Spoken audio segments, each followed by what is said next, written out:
Bismillahirrahmanirrahim. Assalamualaikum warahmatullahi wabarakatuh. Alhamdulillah hamdan katsiran tayyiban mubarakan fi kama yuhibbu rabbuna wa yarda, wassalatu wassalamu ala man la nabiyya ba'da, amma ba'd.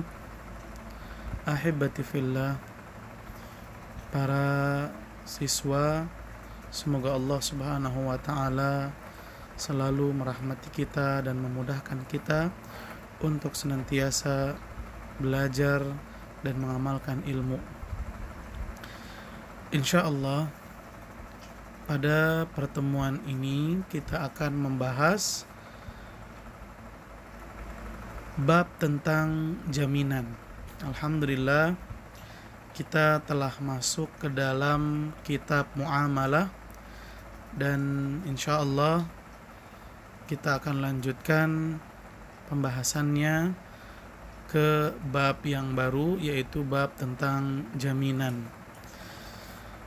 Ahibati fillah, pada bab jaminan ini sangat penting sekali untuk kita pahami, karena banyak orang yang mempraktekkan hal tersebut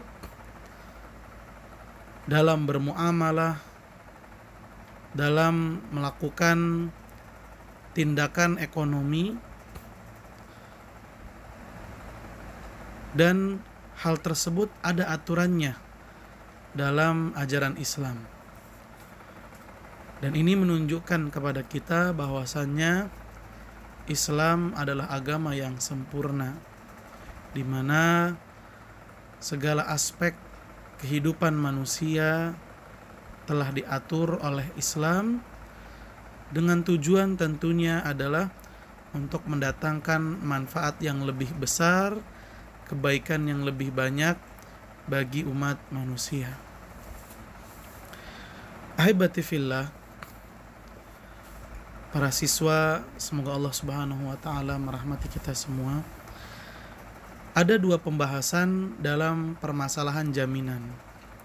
Pembahasan yang pertama disebut dengan kafalah, dan pembahasan yang kedua disebut dengan ad-dhaman. Keduanya ini memiliki kemiripan, namun ada satu titik yang membedakannya.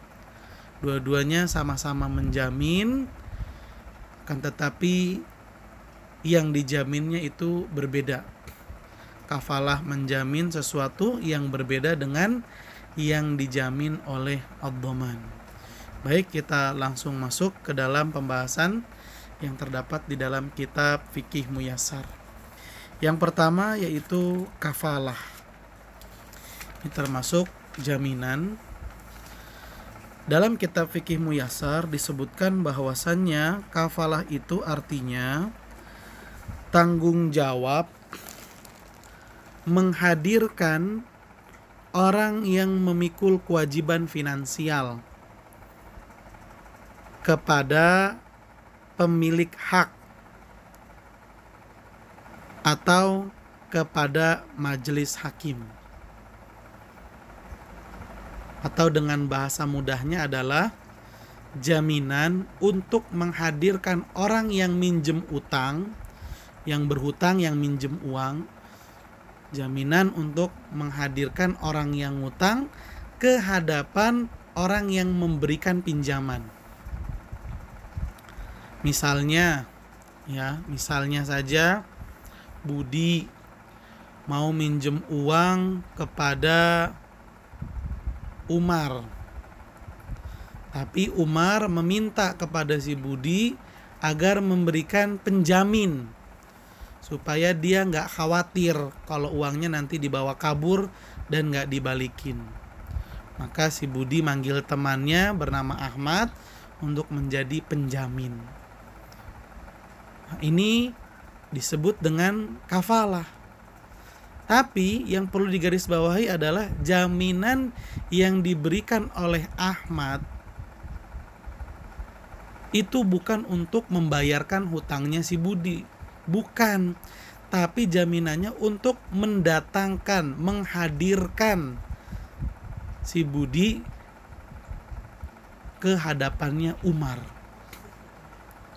Ya. Mendatangkan si Budi ke hadapannya Umar ketika jatuh tempo untuk pembayaran hutang. Ini perlu diperhatikan. Jadi yang dijamin bukan utangnya ya, bukan si Ahmad suruh bayar utangnya si Budi, bukan. Tapi kehadirannya si Budi yang dijamin. Ketika jatuh tempo, si Ahmad bakal cari Budi sampai ketemu, lalu dibawa itu si Budi ke hadapannya Umar. Ini dia yang disebut dengan kafalah, jaminan. Baik, nah kafalah ini termasuk perkara yang dibolehkan dalam hukum Islam. Ya. Dan ini termasuk bentuk tolong-menolong. Ketika ada orang sedang kesulitan, lalu dia pengen minjem uang untuk memenuhi kebutuhannya, namun terhambat karena si pemberi hutang itu minta jaminan. Maka ketika kita ya memberikan jaminan kepada orang tersebut, ini termasuk bentuk tolong-menolong. Dasar hukum yang menyatakan kafalah itu boleh dalam aturan Islam adalah Al-Quran surat Yusuf ayat 72, di mana Allah Subhanahu wa taala berfirman, qalu nafqidu suwa'al malik waliman ja'a bihi himlu ba'ir wa ana bihi za'im. Yang artinya mereka berkata, kami kehilangan pialanya raja. Ya, pialanya raja ini hilang. Maka barang siapa bisa menemukannya dan mengembalikannya, maka dia berhak mendapatkan hadiah berupa bahan makanan sebesar seberat yang bisa dibawa onta.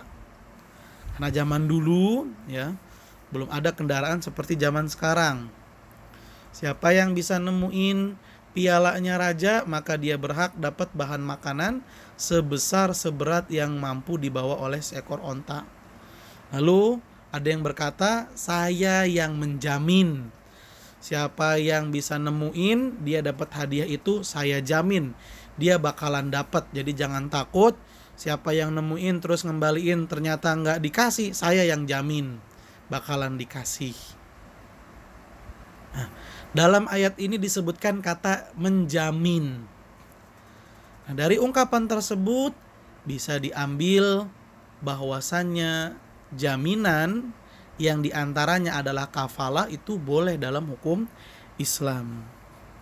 Dan di dalam Al-Quran surat Al-Qalam ayat 40, Allah Subhanahu wa taala juga menyatakan, salhum ayyuhum bidzalika za'im. Tanyakan kepada mereka, siapakah di antara mereka yang bertanggung jawab terhadap keputusan yang diambil. Garis bawahinya yang bertanggung jawab. Kata lain dari bertanggung jawab adalah yang menjamin.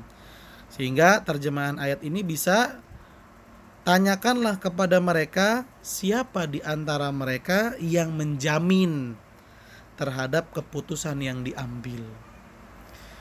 Dari dua ayat ini didapati keterangan bahwasannya menjamin atau jaminan yang diantaranya adalah kafalah itu dibolehkan dalam syariat Islam.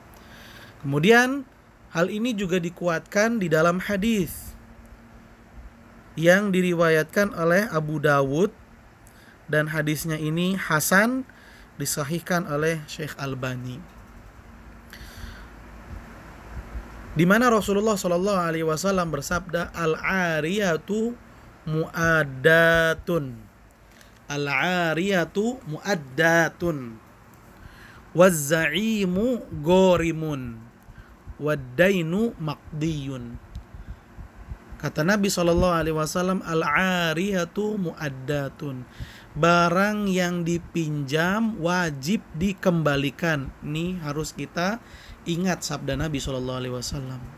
Ini muamalah yang baik yang harus kita jaga. Karena Nabi SAW juga berpesan, ya, al-muslimuna ala syurutihim. Orang Islam itu selalu bertanggung jawab terhadap apa yang terikat pada dirinya. Di antaranya adalah barang pinjaman harus dikembalikan. Kemudian kata Nabi SAW, wazaimu gorimun. Dan orang yang menjamin dia harus bertanggung jawab. Nggak boleh udah menjamin terus kabur.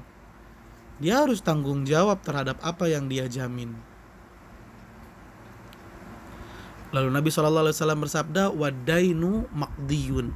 Dan hutang itu harus dibayar. Dari hadis yang Nabi SAW sebutkan tadi, ada ungkapan az-zaimu gharimun. Orang yang menjamin dia wajib bertanggung jawab. Nabi mengungkapkan orang yang menjamin. Dari sabda Nabi di sini bisa kita pahami bahwa menjamin itu boleh. Yang penting harus bertanggung jawab. Kalau nggak boleh, nggak mungkin Nabi SAW menyebutkan orang yang menjamin harus bertanggung jawab. Kalau hukum asalnya udah nggak boleh. Tapi di sini Nabi mengatakan zaim gharim, yang menjamin harus bertanggung jawab. Artinya menjamin itu boleh, dan ketika seseorang memberikan jaminan dia harus bertanggung jawab. Dari Al-Quran, kemudian hadis yang menyatakan bolehnya jaminan, maka para ulama pun berijma, bersepakat dibolehkannya kafalah. Karena kafalah ini dibutuhkan oleh masyarakat, dan juga kafalah ini akan menghilangkan mudorot. Menghilangkan mudorot. Seperti yang tadi disebutkan, ya. Kafalah ini dibutuhkan oleh masyarakat karena terkadang keadaan seseorang itu bisa saja dia sedang tidak memiliki apa-apa, sedangkan dia harus memenuhi kebutuhan yang mendesak. Ketika dia mencoba untuk mencari pinjaman, ternyata yang ingin memberikan pinjaman tidak bisa memberikan pinjaman begitu saja, dia membutuhkan jaminan. Nah, ini menunjukkan bahwasanya kafalah itu dibutuhkan oleh masyarakat dan bisa menghilangkan mudorot. Di mana mudorotnya? Di mana ketika si orang yang membutuhkan pinjaman itu, ketika dia bisa mendapatkan pinjaman, akhirnya dia pun bisa memenuhi kebutuhan yang mendesak pada dirinya. Oke, misalnya kalau orang ada yang sakit, butuh penanganan cepat, sehingga kalau pengen butuh penanganan cepat, dia pakai bayar pribadi. Ya, misalnya kan kalau pakai jaminan-jaminan ya yang dari misal BPJS itu kan antriannya panjang. Ya, sedangkan yang bayar pribadi mungkin antriannya lebih sedikit sehingga bisa lebih cepat untuk penanganannya. Tapi dia nggak punya uang, sedangkan dia butuh penanganan yang cepat sehingga dia minjem. Ketika ada yang menjadi jaminan buat dia sehingga dia bisa mendapatkan pinjaman yang cepat, dengan demikian mudorot yang sedang ia hadapi bisa segera hilang. Oleh karena itu juga kafalah termasuk dari bentuk tolong menolong. Taib, ahibati fillah, para siswa, semoga Allah Subhanahu wa taala merahmati kita semua. Nah, kafalah yang diatur oleh agama Islam ini juga memiliki rukun-rukun yang harus terpenuhi. Rukun, ya, sebagaimana yang telah kita dengarkan penjelasannya pada pertemuan-pertemuan sebelum ini, rukun adalah perkara yang harus ada, nggak boleh tidak ada. Kalau dia tidak ada, maka tidak sahlah perkara yang akan dilakukan. Jadi rukun itu harus ada, nggak boleh nggak ada. Dia harus ada, itu namanya rukun. Nah, Rukun-rukun yang terdapat di dalam kafalah itu ada 5. Ada 5. Yang pertama adalah kafil. Siapa itu kafil? Kafil itu orang yang menjamin. Kalau tadi ada 3 contoh ya, 3 orang. Ada Budi yang pengen minjem ke Umar, tapi Umar butuh penjamin. Datanglah Ahmad. Nah, Ahmad itu disebut dengan kafil, orang yang memberi jaminan. Kemudian yang kedua adalah makful anhu, orang yang dijamin. Orang yang dijamin. Siapa orang yang dijamin? Yaitu orang yang pengen minjem duit. Kalau dengan contoh tadi ya berarti si Budi. Budi itu disebut dengan makful anhu, orang yang dijamin atau orang yang mau minjem. Lalu yang ketiga ada makful lahu atau makful lah. Artinya apa? Orang yang diberikan jaminan. Siapa orang yang diberikan jaminan? Yaitu orang yang memberikan pinjaman, si Umar. Ya, si Umar. Budi mau minjem duit dari Umar, tapi Umar butuh penjamin. Datang si Ahmad sebagai penjamin. Berarti Ahmad kafil, Budi makful anhu, Umar makful lahu. Kemudian yang keempat makful bihi. Apa itu makful bihi? Yang dijamin barangnya, objek yang dijamin. Nah, kafalah itu kan objek yang dijamin adalah kehadiran, wujudnya, dirinya orang yang meminjam. Nah, dirinya orang yang meminjam, dirinya itu disebut dengan makful bihi. Lalu yang kelima, rukun kelima dari kafalah adalah sigotul kafalah. Sigohnya, sigoh itu ungkapan kafalah. Jadi nggak bisa kafalah itu dengan syarat doang, gerakan tubuh. Enggak, harus diucapkan dan dimengerti. Contoh misalnya, saya yang menjamin akan menghadirkan orang ini ketika jatuh tempo pembayaran hutang. Saya yang menjamin.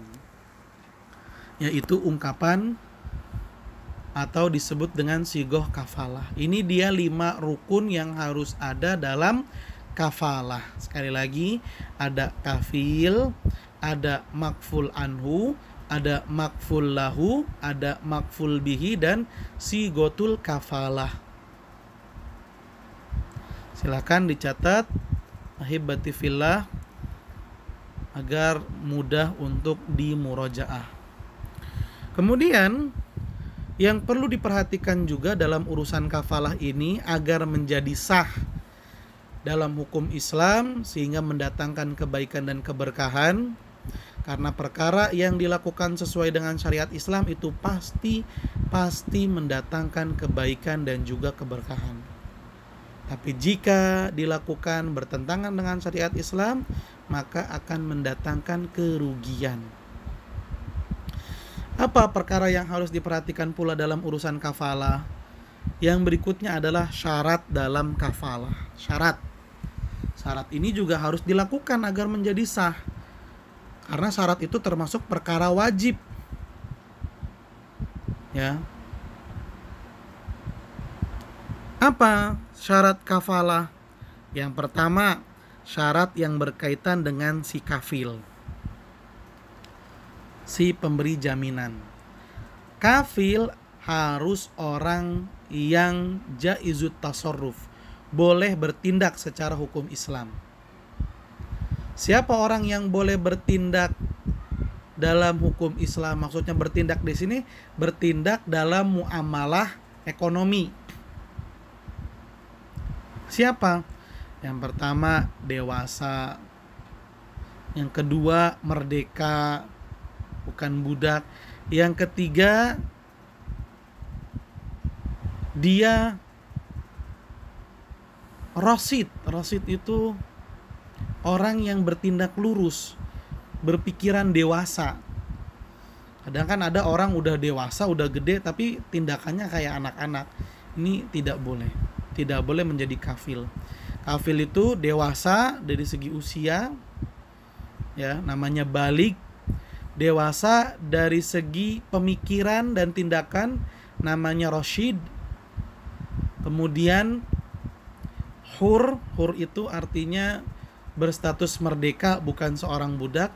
Kemudian mukhtar itu adalah atas keinginan dirinya sendiri, bukan karena terpaksa, bukan karena dipaksa. Ini dia syarat pada kafil adalah jaizut tasarruf, boleh bertindak, yaitu dewasa secara usia, dewasa secara pemikiran, kemudian merdeka, lalu atas pilihan sendiri, bukan dipaksa.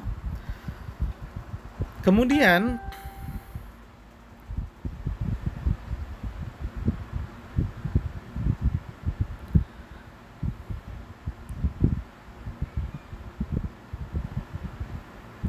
di antara syarat yang terdapat di dalam kafalah adalah si kafil mengucapkan ijab. Ijab itu dia mewajibkan dirinya untuk memberikan jaminan. Dia mewajibkan dirinya untuk menunaikan jaminannya. Ya, dengan kata lain dia mengatakan saya memberi jaminan. Itu syarat yang harus ada. Kalau enggak, ya maka kafalahnya tidak berlaku. Ya, kafalahnya tidak berlaku. Adapun makfullahu, orang yang diberikan jaminan, dia nggak harus mengatakan oke, saya terima jaminan dari kamu. Nggak harus. Yang harus adalah si kafil mengungkapkan kalimat bahwa dirinya memberikan jaminan. Ini dia syaratnya. Ya, si kafil adalah orang yang boleh bertindak secara hukum Islam, dan yang kedua dia mengucapkan kalimat sigoh kafalahnya. Sigoh atau ungkapan kafalahnya, ungkapan ijab dalam kafalah. Tapi itu dia syarat yang ada dan terdapat di dalam kafalah. Kemudian pembahasan kita dalam kafalah yang berikutnya adalah beberapa hukum yang berkaitan dengan kafalah. Baik, kita akan baca dari kitab Fikih Muyassar. Yang pertama, sah kafalah dengan badan dari setiap orang yang memikul kewajiban finansial. Maksudnya adalah kafalah itu boleh dan berlaku pada diri orang-orang yang menanggung hutang. Namun ingat sekali lagi ya, kafalah itu yang ditanggung adalah kehadiran orang yang meminjam, bukan ngebayarin utangnya dia.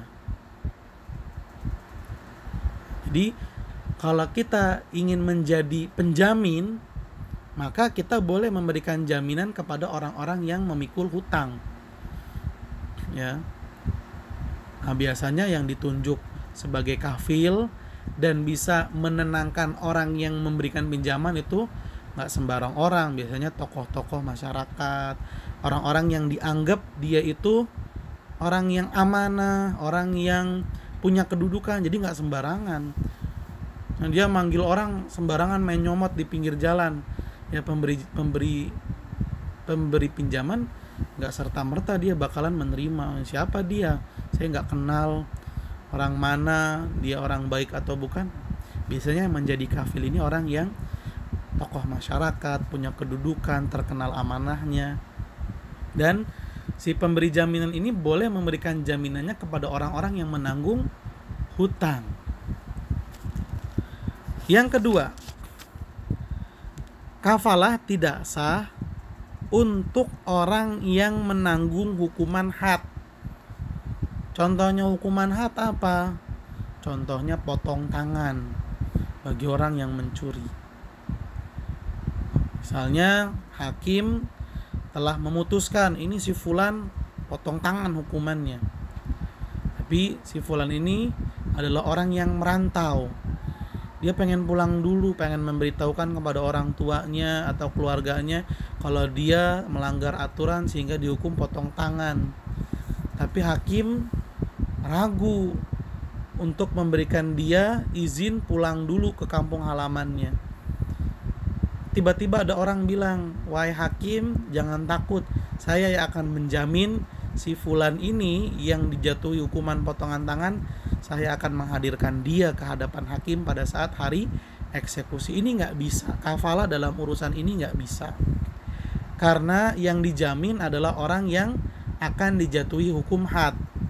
Kafalah nggak masuk ke dalam perkara ini. Kemudian yang ketiga, kafalah juga tidak sah untuk menjamin orang yang menanggung hukuman kisos. Apa itu kisos? Kisos itu hukuman mati, hukuman penggal yang jatuh kepada orang yang telah membunuh. Ya, siapa yang menghilangkan nyawa seseorang, maka dia akan dihukum mati dalam aturan Islam. Nah, kafalah juga nggak bisa berlaku pada orang yang seperti ini. Contohnya ya sama seperti tadi, ada orang melanggar aturan Islam, kemudian hakim memutuskan orang ini dihukum mati. Tapi sebelum dihukum mati dia minta izin sama hakim, pengen pulang dulu ke kampung halamannya untuk memberitakan kepada keluarganya. Kemudian dia pengen minta maaf dulu misalnya. Tapi hakim gak bisa memberikan izin karena khawatir nih orang bakalan kabur dan gak balik lagi. Tiba-tiba ada orang muncul, "Wahai hakim, saya yang akan menjamin untuk mendatangkan dia di hari eksekusi." Ini gak berlaku kafalah padahal seperti ini. Jadi kafalah itu sah diberikan kepada orang-orang yang menanggung hutang. Dan yang perlu digarisbawahi, yang ditanggung bukan utangnya, tapi diri orang yang berhutang. Baik, kemudian yang berikutnya, kafil, orang yang memberikan jaminan, akan terbebas dari tanggung jawabnya kalau orang yang dia jamin meninggal dunia. Misal yang tadi ya, Budi mau minjem uang dari Umar, lalu Ahmad datang sebagai penjamin. Qadarullah si Budi meninggal dunia.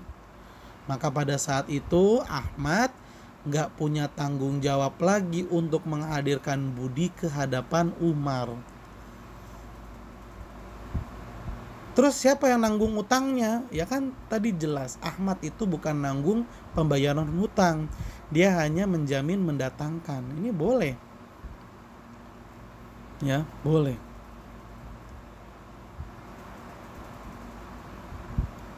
Baik. Kemudian orang yang memberi jaminan, si kafil, juga akan terbebas kalau orang yang dia jamin, yaitu orang yang berhutang, telah melunasi hutangnya. Udah bebas.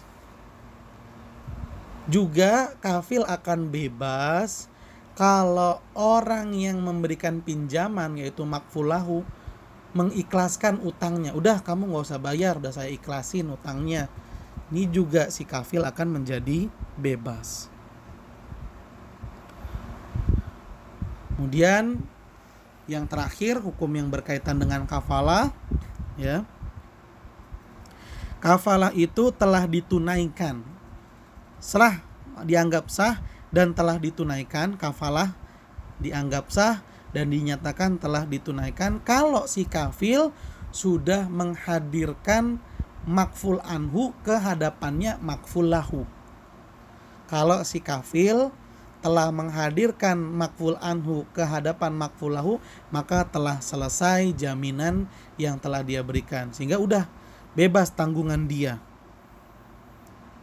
Ya, yang penting saya udah menghadirkan nih orangnya nih, ya. Kalau udah dihadirin ya udah, dia udah selesai urusannya. Masalah utang ya udah itu tinggal pihak berdua, tinggal antara si Budi dengan si Umar. Ahmad udah bebas. Seperti itu. Baik, ini dia pembahasan tentang kafalah. Silahkan antum catat dengan rapi supaya mudah untuk dimurojaah. Kemudian Ustadz sangat berharap antum juga membaca lagi kitab Fikih Muyasar agar mendapatkan faidah yang lebih banyak. Baik, ahibati fillah. Kemudian kita masuk ke pembahasan yang berikutnya, masih berkaitan dengan jaminan, yaitu ad-dhaman. Yaitu pembahasan tentang dhaman, masih berkaitan dengan jaminan, tapi yang kita bahas adalah ad-dhaman. Seperti yang tadi kita sebutkan di awal, bahwasannya kafalah dan dhaman ini memiliki kemiripan. Hanya saja kalau kafalah itu memberikan jaminan untuk menghadirkan orang yang minjem uang ke hadapan orang yang memberikan pinjaman, itu kafalah. Sedangkan dhaman, ya baik kita baca, dhaman adalah menjamin, ya, dengan bertanggung jawab pada kewajiban orang lain. Ya, dia menjamin kalau dia juga bertanggung jawab apa yang ada pada kewajiban orang lain.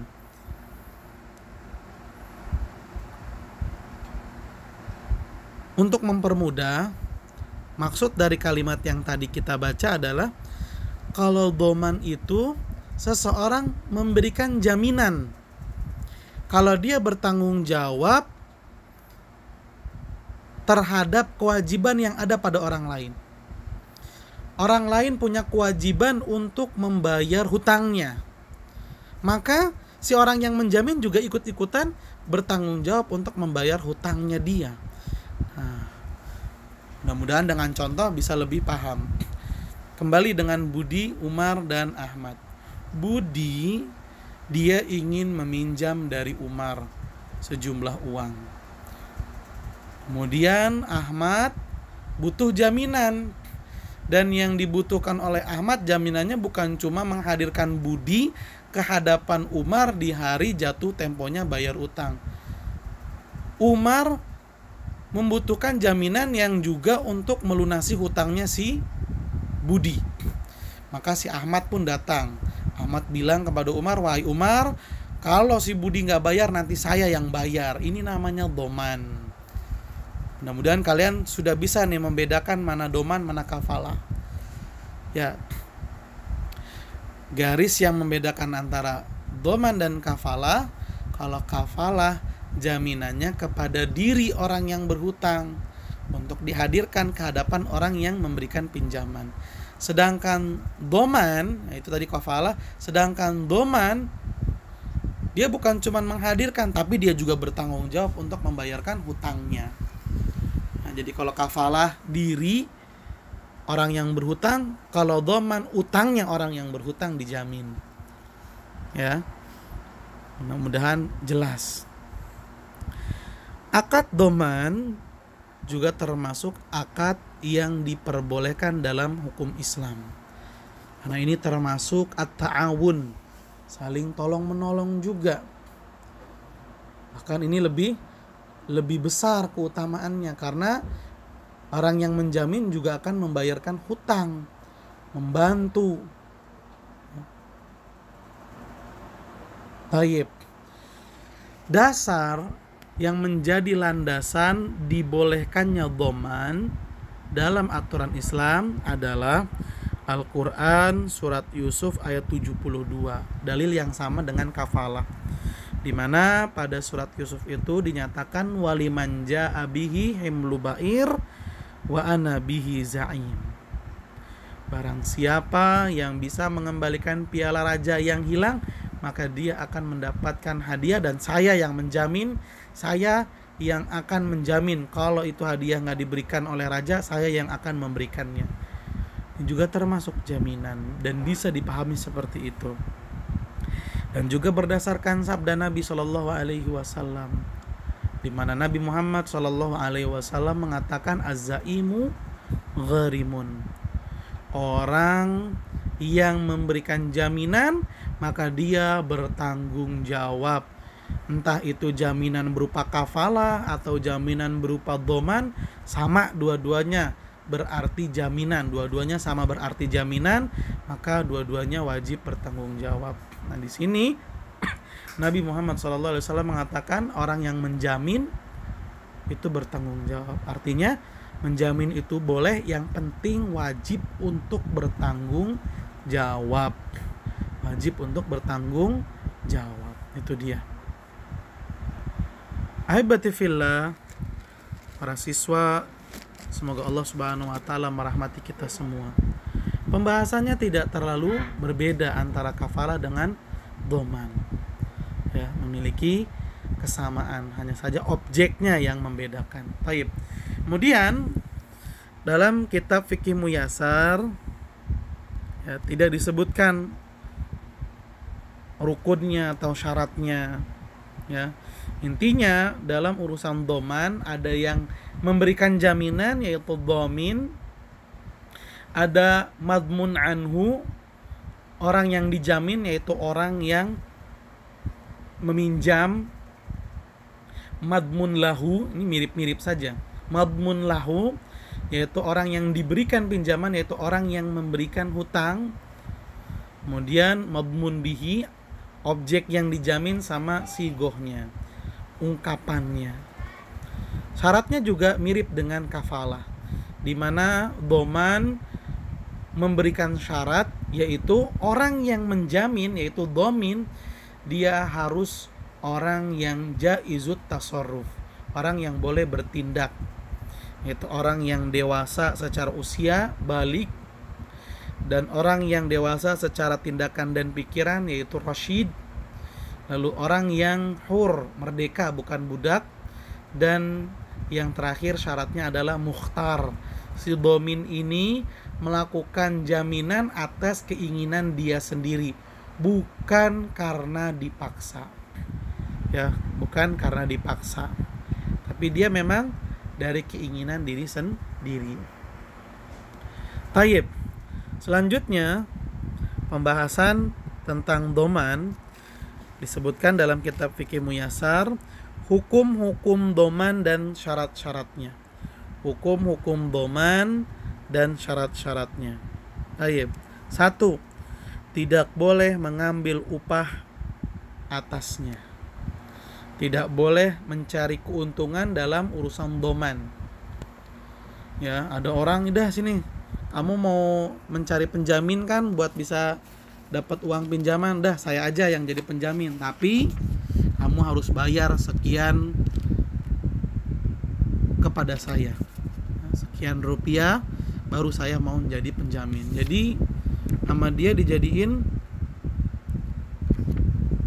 mata pencarian.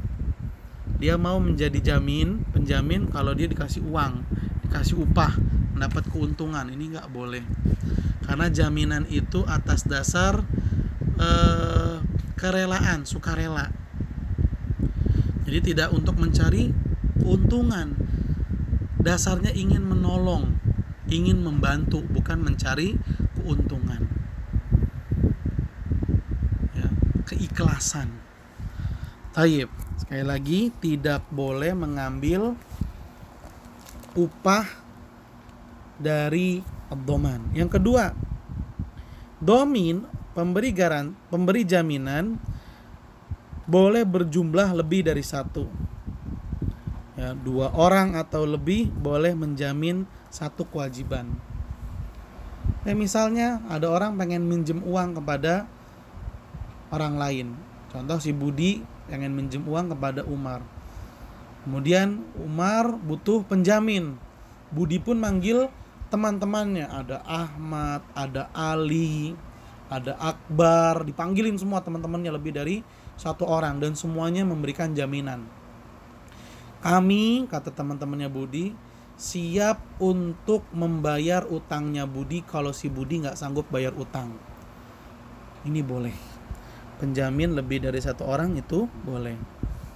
Yang ketiga, Dalam sahnya doman tidak disyaratkan pengetahuan pemberi garansi terhadap kondisi madmun anhu. Pemberi jaminan itu boleh datang dari siapa aja, nggak harus kenalannya si Budi. Misal kita ngelihat ya, di daerah perantauan ada seseorang merantau, kemudian dia melihat ada orang lagi kesusahan, dia butuh pinjaman, sedih melihatnya karena dia mendesak sekali. Lalu kita pun datang dan kita menyatakan diri kita sebagai penjamin, padahal kita nggak kenal sama orang yang minjem duit itu, tapi karena kita merasa iba, kita ingin menolongnya. Boleh ini. Pemberi jaminan nggak harus diketahui siapa dia, ya, nggak harus diketahui kalau dia punya ikatan kekerabatan dengan orang yang minjem uang.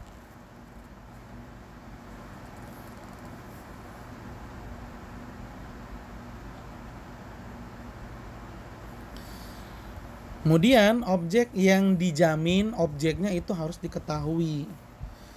Jangan sampai seseorang main ngegampangin memberikan jaminan, ternyata yang dia jamin sesuatu yang berat baginya. Jangan sampai.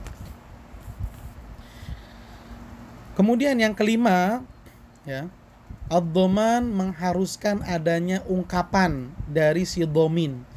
Orang yang memberikan jaminan dia harus mengucapkan kalimat kalau dia memberikan jaminan. Contoh misalnya, saya yang akan menjamin, saya yang memberi jaminan. Contohnya, dahulu di zaman Nabi Muhammad SAW ada seseorang meninggal dunia. Ketika Nabi Muhammad SAW hendak mensolatinya, Nabi Muhammad nggak jadi. Mundur beliau, nggak mau nyolatin. Ketika ditanya oleh para sahabatnya, Nabi Muhammad menjawab, karena orang ini punya utang, saya nggak mau nyolatin dia. Lalu dari barisan makmum ada yang mengatakan, salah seorang sahabat, wahai Rasulullah, saya yang jamin utangnya, saya yang bakalan bayarin dia. Nah, dia mengucapkan kalimat tersebut, saya yang akan menjamin utangnya wahai Rasulullah, saya yang akan lunasin utangnya dia. Maka pada saat itu Nabi Muhammad SAW pun baru mau mensolati orang tersebut. Kemudian domin, orang yang memberikan jaminan tidak akan terlepas dari tanggung jawabnya kecuali orang yang dijamin dia telah membayar utangnya. Intinya gini, domin terbebas dari tanggung jawabnya kalau tanggung jawab dari orang yang berhutang telah ditunaikan. Ya, domin, orang yang memberikan jaminan, dia baru bisa terbebas kalau tanggungan orang yang dia jamin telah selesai. Jadi walaupun orang yang dijamin meninggal dunia, belum dibayar utangnya, ya dia tetap harus menanggung utang tersebut. Sampai utangnya dibayar baru dia terbebas. Jadi dia terbebas dengan dua. Satu, utangnya dibayar oleh si orang yang berhutang atau orang yang menjamin, terbebas. Atau yang kedua, orang yang memberikan hutangan mengikhlaskan utangnya. Udah, saya ikhlasin utangnya. Maka pada saat itu si pemberi jaminan telah terbebas. Kemudian yang terakhir, pemberi jaminan harus memberikan jaminan atas keinginan dirinya sendiri. Tidak boleh karena terpaksa. Taib ahibati fillah, mungkin sampai di sini pembahasan kita pada kesempatan kali ini. Silahkan kalian catat perkara yang penting dan kalian bisa tanyakan melalui WhatsApp ke nomor Ustadz. Dan Ustadz sangat berharap kepada kalian untuk membaca lagi pembahasan tentang ini dari kitab Fikih Muyassar.